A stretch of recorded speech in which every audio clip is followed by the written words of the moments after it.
So you guys know what day it is. It is Java Snapshot Day. We got a brand new beta for the Java edition titled 20W21A, which introduces new features for Redstone as well as world settings. Some really interesting things we're going to be going over for the Java edition in today's video. We also got a brand new beta for Bedrock titled 1.16.0.63. which does introduce a ton of changes to the Nether, as well as address some major bugs and issues. So this is a really big change log, a lot to cover in today's video, as well as the brand new Mojang Studio loading screen is introduced in this beta as well. So that's definitely a great sign. It means Mojang is preparing for pre-release, polishing and refining this update, getting it ready for the official release, which hopefully we'll know more about it very soon. So if you guys can do me a huge favor, especially if you're just really excited for the Nether update, for Minecraft Dungeons, and destroy that like button for me. In fact, let's see if we can get over 35 likes in today's video. And don't forget to hashtag Stealth Army as well, because I will be liking and favoriting some of the best comments in today's video. Now, let's go ahead and kick things off, starting with the Java snapshot titled 20W21A. And this is what they have to say about this snapshot. In this snapshot, we're adding support for custom world settings and custom dimensions. This is an early release to hear your feedback about this feature. Do note that the support is considered experimental and unsupported. Any custom world settings may change from one snapshot to the next, and worlds using custom settings will be clearly marked as experimental in your worlds list. So this was definitely a surprise, very shocking to see this actually be a part of the 1.16 update. I feel like just being able to customize your world in general is just a lot of fun, and have more world settings is just fantastic, especially if you are a part of the whole console edition super flats. You guys know how amazing that was. Custom super flats is one of my favorite features from 4J Studios. They did such an amazing job, so it's great to see some of that come to Java and hopefully Bedrock edition as well. But let's move on to more of the features that are in 20W21A. Added the ability to toggle redstone wire between a cross and a dot. Added import-export world setting functionality. Added a new disable multiplayer command line option. When used, the multiplayer button is disabled. Added a new disable chat command line option. When used, receiving and sending online chat is disabled, which is really helpful. Redstone Toggle. When right-clicking a single piece of redstone, it toggles between a cross and the dot. A dot of redstone will now power its surrounding blocks.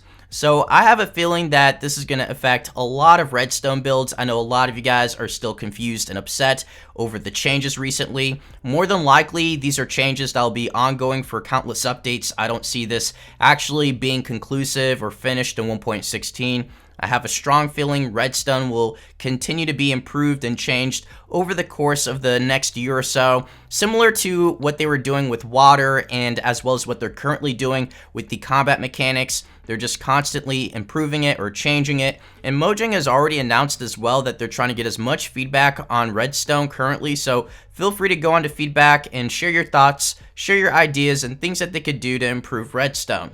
But let's continue to the changes in 20W20A. Piglins no longer walk around when admiring gold.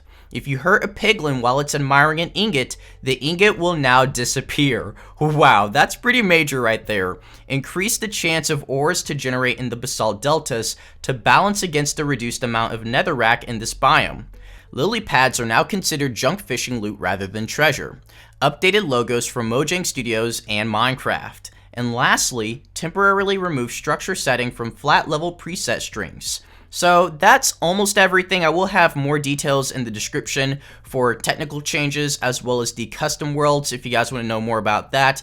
Pretty interesting stuff. But let's go ahead and move on to the Bedrock beta titled 1.16.0.63. Now, when I say this is a big changelog, it is huge. I believe it's over 200 changes. I didn't count every single one. I stopped counting after 100, but there's a ton of changes and fixes. I will have a link in the description to the entire changelog, but in today's video, we're only going to focus on a select few. Starting with this one. Updated Mojang Studios loading screen. Nether brick texture has been updated. Chiseled nether brick and quartz bricks texture has been updated. Crimson Trapdoor is now called Crimson Trapdoor, lowercase. Warped Forest are now more rare compared to the other nether biomes. So this is definitely going to increase the challenge because warped forests are considered to be the more peaceful, safer biomes in the Nether update, so they're going to be more difficult to find in the 1.16 update, so good luck everybody. It's now impossible to interact with piglins who are admiring gold items. Chest and bastion remnants now always generate with loot. This was a major issue I had, especially when exploring the bastions. You'd find a bunch of random chests that were just completely empty. The next one. Ooh, shiny achievement now unlocked when distracting a piglin with a gold ingot by right-clicking. Campfires can now be crafted with charcoal. Netherite items will not catch fire because they are fire resistant. Respawn anchor can now only be mined by diamond or netherite pickaxe. So that's a big one right there. Hoglins should now always be pacified after fleeing from warped fungus. Piglins can now outrun hoglins. Yay for piglins. Hoglins and zoglins are now more resistant to knockback. And lastly, aggravated piglins no longer barter. So that actually might affect speedruns. I've been seeing a lot of my friends do speedruns lately, and if they're aggravated, they will no longer barter with you, so it's going to be even more important to have gold armor on when bartering with piglins, or just to be very sneaky and not be noticed. But let me know what you guys think about all these changes, all the fixes. I think they did a great job this week, and it clearly shows you that Mojang is getting ready for the release. So be sure to click that notification bell sign so you don't miss any videos, important videos about the release date, or any other new features that are coming to Minecraft. As always, guys, thank you so much for the support, and I'll catch you all in the next video. So take care, everyone. Peace.